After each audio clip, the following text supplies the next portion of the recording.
Live, the Daily Fish Hook is coming to you from Churchill Downs. Hi, everybody. Happy Kentucky Derby Day. John Daly here in Ocean Isle Beach, North Carolina. We're at Chubby Buddha Sports Bar. Fish is in Las Vegas, just back from overnights at Shuck's Tavern in Vegas, along with the Hard Line, our betting guru. And our special guest today is renowned photographer Bill Strauss, who is working at the Kentucky Derby as we speak. Bill, welcome to Daily Fish. Well, thanks, John. And everybody else, it's good to be back. It's good to have you there. So tell us what's going on. Give us the atmosphere there. Well, I just got a tractor come by me to herald the track, and I wanted to be sure that he missed me. It's a good day here. It's a bit cooler than usual. It's probably about 56 now. I hadn't looked, going up to 63. The other crowd, oddly, has not yet arrived. That may be because of the weather.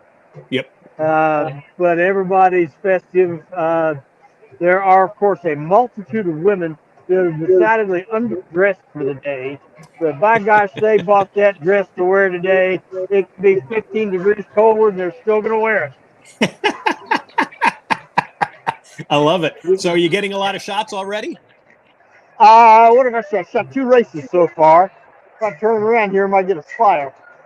Shot 2 races so far. That went fine. We've got the first running of the new stake race coming up here at about 1:14. Cool. And we just keep going all afternoon till big show at 6:57. Cool. Well, we're gonna keep talking. Fish, go ahead and ask him a question because we may have to let you go at some point because of another race. Fish, go ahead. What do you think the attire of all these women, all the clothes you see down on the track, I guarantee you that the clothing and attire has to cost millions just for this one event, right? Oh, sure. And I've seen several men in suits that are emblazoned with roses in the back. They get to wear that stuff one day a year. I can't see buying a suit and I've seen slacks with roses on them. I don't know where they find this stuff. But yeah, you're right. It's millions spent on work. Hardline got a question? I see the lime green behind him. What's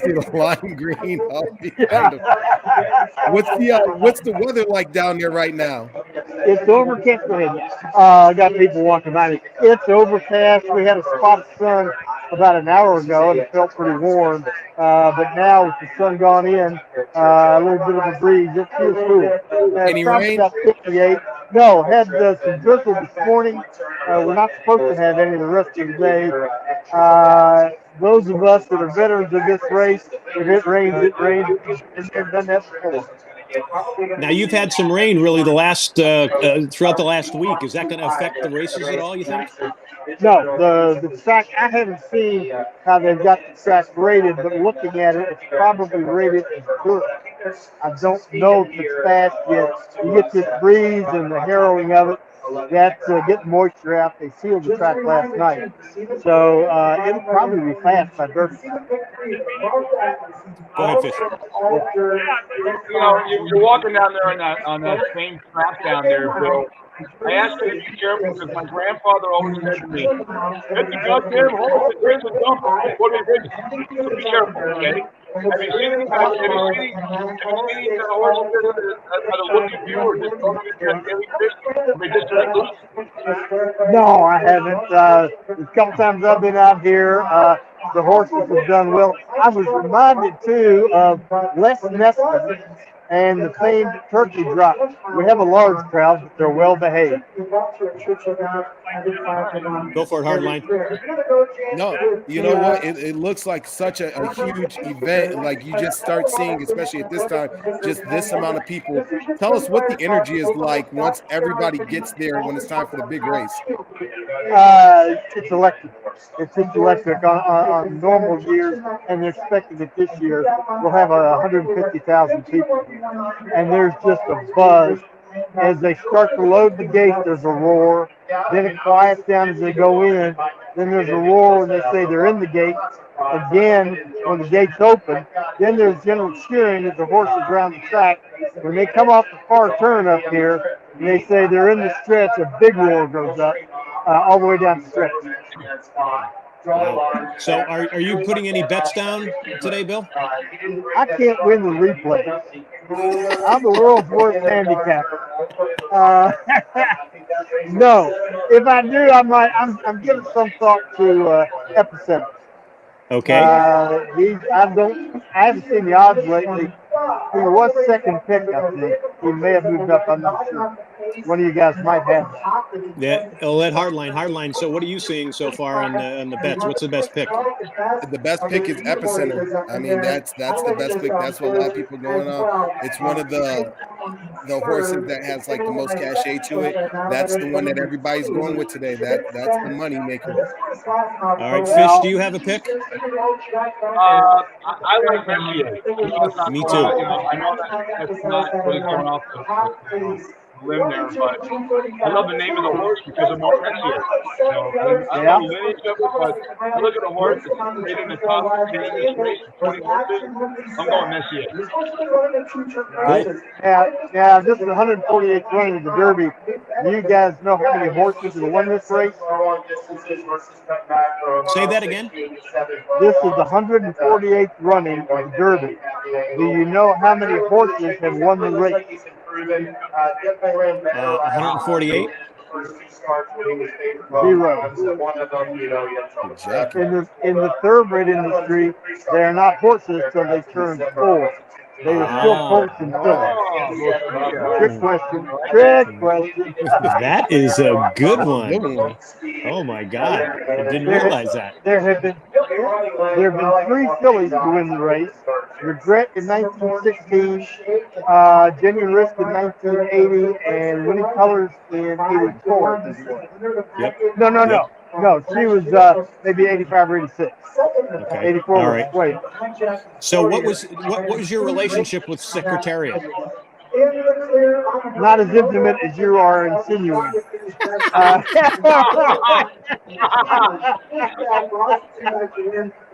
Say hi to Skip Dickstein, a Skip award-winning photographer from Saratoga Springs, New York. Hey, Skip. I taught him everything I don't know. I taught him everything he knows, but not everything I know. Move along.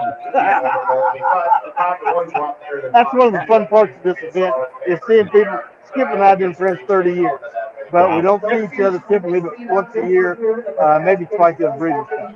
He had that look in his eye, Bill. He had that. Yeah, well, he's from New York. There's only so much we can do. Hard to hear him. I have a hard time hearing Bill. Yeah. Well, I got 70,000 people behind me and a PA. Yeah. Right. All right, Bill. We'll let you go. Thank you so much, pal. You're always great to have on Daily Fish. We got to have you back on again, and we'll be looking for all your stuff. And folks, if you want to see all of Bill's photography work, go to billstraus.com. Straus is spelled S-T-R-A-U-S. Billstraus.com. Go see all of his stuff. He's an award-winning photographer. He's also one of the nicest guys you'll ever meet. Bill, appreciate it, buddy. Glad you guys have a good time and be watching this at 7 o'clock. Absolutely. All right. Thanks, Bill. All right, cool. Man, that was cool stuff, wasn't it? Well, that Skip guy looked like the kind of guy that he looked like Bill was keeping him from going to the ring toss competition somewhere. Look on his face. You know. Oh, absolutely. So Bill's great, man. That guy is Isn't so he? great. He's right there, man. I mean, he's gonna be around celebrities. He's gonna be around, Tom Brady and Elderman, all those guys, and there's a lot. Gerard Butler goes there with from 300 along with Bradley Cooper, and they're all dressed up. I mean, I'll tell you what's gonna happen, Hardline. Are they gonna be pissed off before post time when the hip hop does a reunion of NWA and a big rap concert breaks out in the middle of the infield? That'd be great. Dr. Dre. They decide to cash them out. They decide to pay everybody. Oh. Yeah, Dr. Dre goes up there and says, "How's my bitch ass NIGGAs?" Whoa, what did you just say? Oh, it's gonna be great. That'd be great Kentucky Derby. Shit, what NASCAR gave Ice Cube money, didn't they? Yeah. Yeah. I think so. Yeah. Sure did. Yeah. So Hardline, give us some of your prop bets. So the biggest one is I like Epicenter today. I think that's the best one that's coming out of the race. Interesting is the color of the horse, which is one that they have. Bay, which is like a brown, is minus 130, which I really like, or dark bay, which is plus 175. So, just you could bet on the color of the horse. How many words will be in the name of the winner?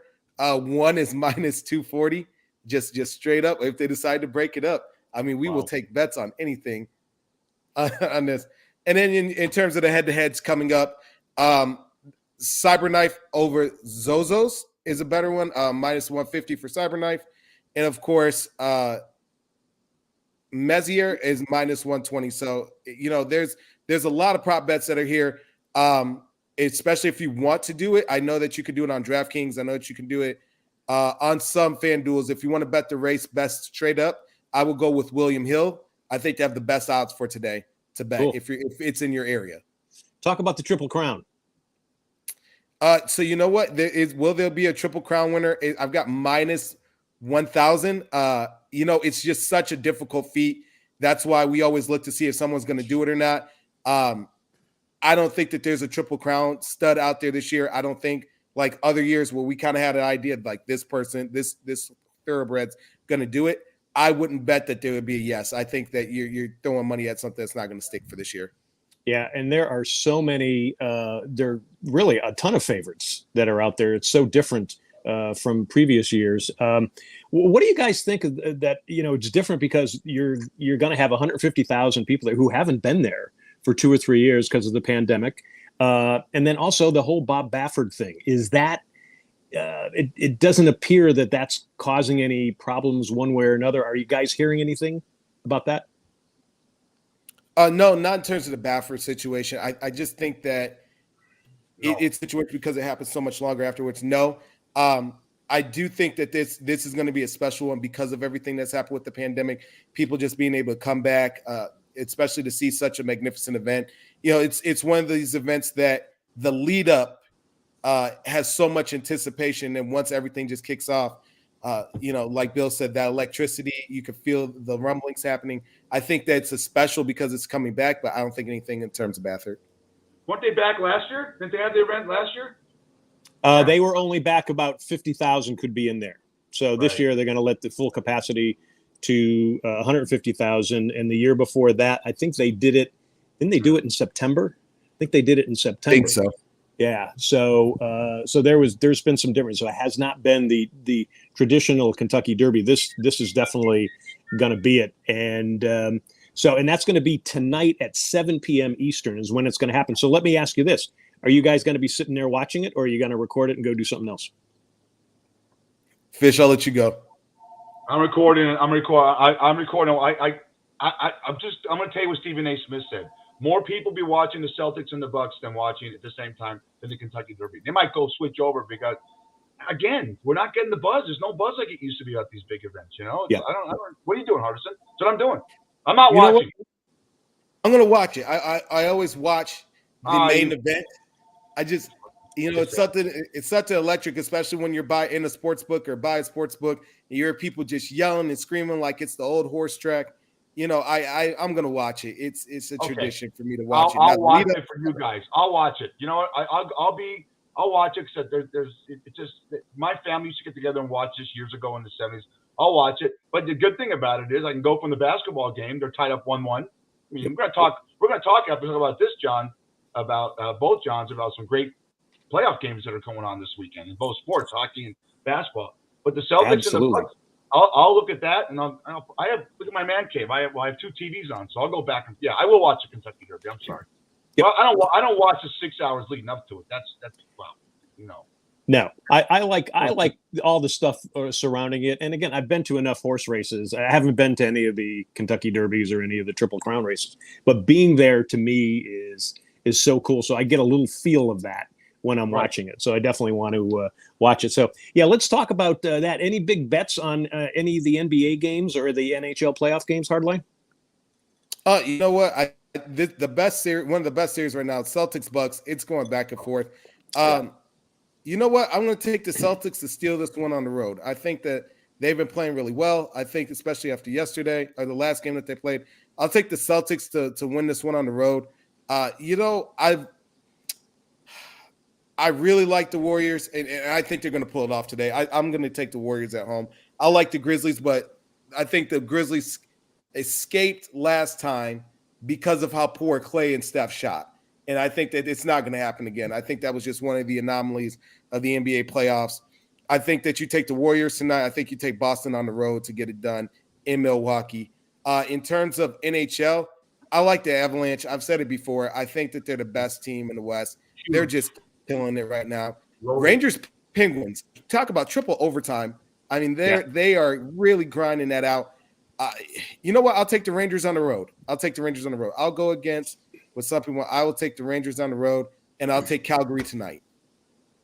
Cool. The Penguins, John Daly, have a guy named Louis Dominique. He's running with their main goalie. His last name is the Chief. He goes out in the first overtime with a groin tear.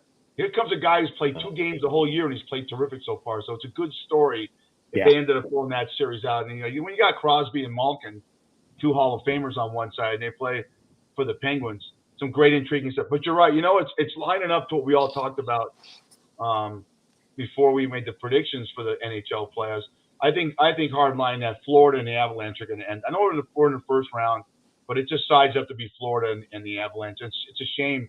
I was talking to a friend of the show, Steve Pickett, who is in Denver as we speak, and he goes, if Russell Wilson gets a manicure in downtown Denver, it gets a headline over the Avalanche right now. They're not selling out. And the Panthers don't either. One of Daly's best friends who predicted the Jets are going to play the Raiders in the Super Bowl on a podcast we did, Jimmy Vigilante, said to me, and I'll do his voice, he goes, the Panthers are getting 8,000 fans a game. What kind of crap is that? He sounds like Joe Pesci. I'm serious. Ask Daly. So we have 2 markets in hockey that really aren't great markets for hockey, but they have 2 great teams. So let's hope more people come into it. But guys, real quick, the USFL, I was talking to John off the camera, Daily. They're hitting social media like crazy. Their ratings are actually pretty good in week 4. And I watched a game last night between the Panthers. Who the Panthers played? Michigan Panthers, and they lost on the last second field goal. 7 of their 12 games have been decided by a last play. So the play is good, but no one goes. Well, and nobody can go because they're all in Birmingham. So I would think that their TV ratings are going to be good because of that. And I think their TV ratings are also going to be because you're right. They are pushing on social media.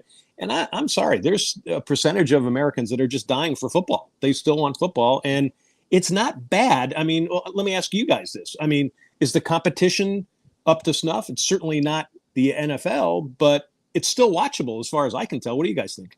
I just said, you want me to go first? I'm watching. I watched every week. Hardline. We always say Fish is a football junkie. The competition is terrific. I mean, they got together 4 weeks ago.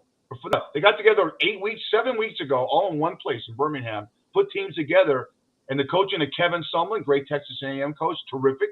Yep. Jeff Fisher. I mean, you have some guys out there, Daly, that have coaching for, and this is what they call the 54. There's a lot of guys that I recognize that are 54s. You know what that means? They weren't going to make a 53-man roster in the NFL, but there's a venue for them to play, and it just bodes to tell you, a guy like me that likes watching football. 11:30 this morning, by time, not long after Daly finishes that great meal. And I want to ask you something, Daly, right when I get done pontificating.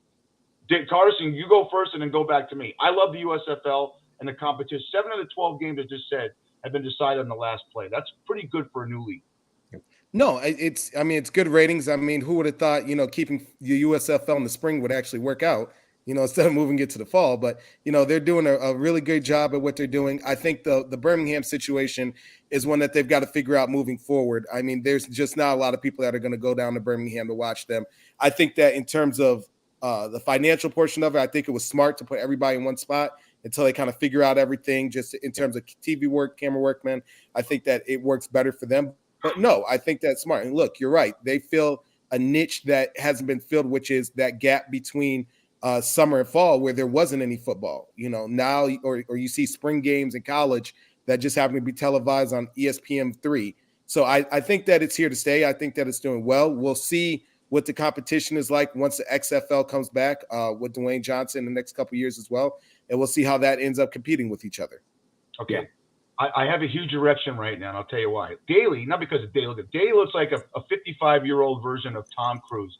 He's got this wonderful. I want you to talk about this meal at Chuda Bob. I want you to, but look at the background of Daly Harris. Isn't that great? I'm actually watching the Florida Panthers and the Washington Capitals on a TV Talk to us daily about where you're at. Show the food because I'm freaking starving. So this is the best. You're in a bar right now, John, in South Carolina, and you got the hockey playoffs on.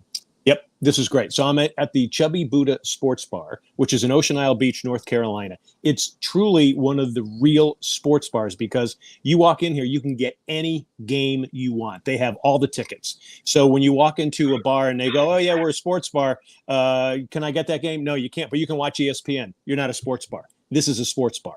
So, and they've got great stuff. They got great drinks. So here's what they did. Kelly, the bartender, made me a mint julep. Now, their mint julep, which they're doing special for today because of the Kentucky Derby, it's Woodford Reserve, and then it's simple syrup. But they did mint-infused simple syrup. So you've got it in there. So all they do, it's just a quick pour and sweet. You get that bourbon feel. Oh my God, it's so great. Now, next door is the Chunky Salsa, which we've been at before. And here's what they got me. They got me this birria taco. And this is it's got meat, it's got steak in there that's been marinated. And here's what they do. Here's what they also do. This is what's so great about it. French dip.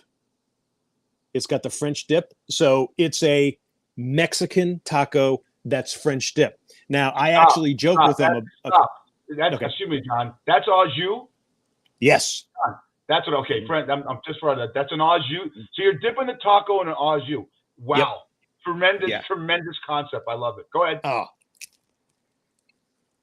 It's unbelievable. My wife has said this is the best Mexican food she's ever had. And I concur. It's unbelievable how good it is. Now, Karina and Charmaine are the two owners and the cooks. I asked them, I said, this is so popular, especially for Cinco de Mayo. Did you do the French dip because the Mexicans beat the French army on Cinco de Mayo? And they go, well, not really. And I said, do you think the French army would be upset? They go, no, they'll enjoy eating this. So it's kind of a fun thing here as far as that goes. So French army? Yeah. You heard that? Hardline, you heard that happened the last Summer Olympics? The French national team walked in for the opening ceremonies and they're surrendered. That'd be jhardison@gmail.com for all kind of hate mail. That's right. Yeah, there you go. So let me say how it's going to go. Daily looks great. He's got a St. Patrick's Day thing on. He's got this wonderful, what a great concept with the au jus. He's got the mint julep with the simple, as John would say, syrup. We call it syrup here on the West Coast. But let me tell you how this is going to go for everyone. By the time the Kentucky Derby hits post time, Daly will be drunk texting Hardison and myself like he did. Like, you think Messier was going to be a stud and have 43 shoals like Secretariat did? What a great question for Bill Strauss. What's your rate for Secretariat? Well, we went on 3 dates. Secretariat tried to pay with the bad Visa card. I mean, come on. That was planned. I said I've got that written down. This is what I'm going to ask him just to see what he would say. And Bill has such a great sense of humor. He's very, very funny. He's a ton of fun. So again, Bill Strauss, it's STRAUS, BillStrauss.com. You can go see all of his award-winning photography and things like that. So hey, before we go, talk about Monday 6 p.m. on the show. We've got Vegas star Michael Shapiro. Talk about that fish. Yeah, Michael Shapiro came on the show. It was like, I think our 9th episode he was on. So we're talking about almost a year ago. And he's a fledgling, has a band in Las Vegas and trying to put this thing together for years. He's a local guy. And you root for a guy like that, late 40s. It's always a guy that worked the clubs and what have you. He got a residency. Okay. And I don't remember if it's a Sahara. It's at one of the bigger hotels. Okay. That's huge. You get a residency. And he does a show called Reckless in Vegas. He takes songs. He'll take a song from Earth, Wind, and Fire and make it into a rock and roll song. Or Frank Sinatra. His version of Dreams by the Everly Brothers, Daly, you're probably familiar with that. Hardline's Too Young. And I've seen this guy play at many venues in this town. So we're happy for him. He's going to talk about that. He's going to show John what a peach means. Daly's so conservative, but it's gonna be great. So have him on. We're gonna talk. We're gonna go 30. Oh, here we go, Hardline. Let's nail Daly on this one. We're gonna hit about the 25-30 game mark in baseball season. So we're gonna try and do this every 30-35 games. How the Red Sox doing there, Daly? Well, they're starting out slow, but yeah, they'll come back. They'll come back. Oh? They've got such a they're- horrible bullpen. Just a Okay. horrible bullpen. Yeah, no, they could be done already. Because I don't know who they can trade for. If they were a horse in the Kentucky Derby, they'd be scratched. I gotta give you shit about that. I mean, look, my Dodgers are doing good. Hardline, are the Tigers your team? We don't know who's your baseball team. I'm a Yankees fan, sir. Okay. Wow. All right. See you later. Bye. French Army, Jay Hardison, and So I'm sitting pretty good right now. Actually, the Yankees are playing really well. They got a 11-game winning streak, I think, going on, right? Yeah, they're playing perfect. Yeah. Well, we'll talk about. I'm going to just I want everyone to look at the standings, and we'll give you a little bit of a tease what we're going to do Monday. I want everyone to look at the standings that's watching this hook right now. I got a lot of comments. Casey Evans talked about the Cincinnati Reds, my favorite team. I want you to look at the standings. Don't say anything, guys. I want you to look at the standings and see where they are by we hit Monday. This could be a record-setting performance. Yeah. Who's thinking worse, the Reds or the A's? Oh my. Yeah. Yeah. Wow. The A's are 10. What's worse, though? That the Reds are playing bad and they fill the stadium, or the A's are trying to tank and no one's going to come? Well, it's just saying. Maybe people in the Bay Area are smarter than people in Cincinnati. I don't know. Again, cool. All hate mail. jhardison@gmail.com. I think that people in the Bay Area are smarter than people in Cincinnati. Even though you with Covington, Kentucky, nice hookers. Anyways, John. All right, guys. We're looking forward to it. That is so. Go back. Show me the food again. I want to give a plug for this place. You talked about the tacos. Talk about the accoutrements. Is that like a bean salad next to it? I see the jalapenos. It's rice, beans, and a little sauce on top, a little pico de gallo, and oh my God, it's really good. So if you're anywhere down near the beach in the Carolinas, between Myrtle Beach and Wilmington, you got to come here. I mean, it's a no-brainer. We were here for Cinco de Mayo, and it's like our friends wouldn't leave. So it's really just a great spot to be. So hopefully you guys come down to the beach. You'll be down here, and trust me, you guys will order this immediately. It'll be the first thing you'll order. I won't leave. I would take the accoutrements, a little side right there with the pico de gallo. I would put that in the taco.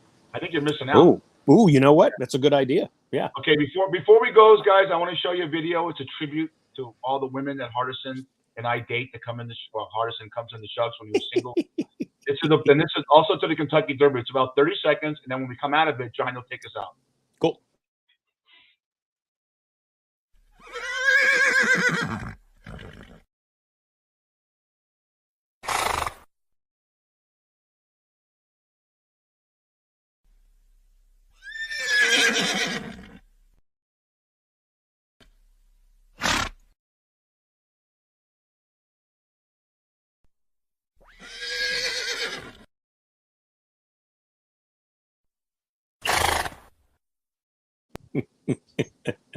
Wilbur.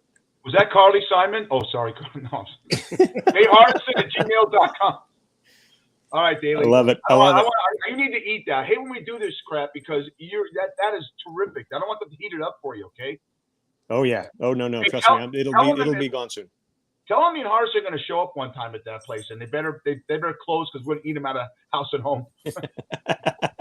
Definitely. You guys should definitely be here.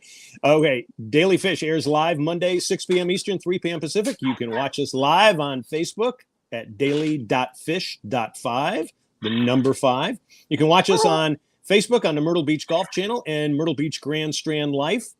We are on YouTube. We're also on Wingding TV. You can listen to us on Spotify, Stitcher, Amazon, Apple, and iHeart, and also the Horsey Network, because I think with all the horse stuff that we've been doing here, we got to be on the Horsey Network.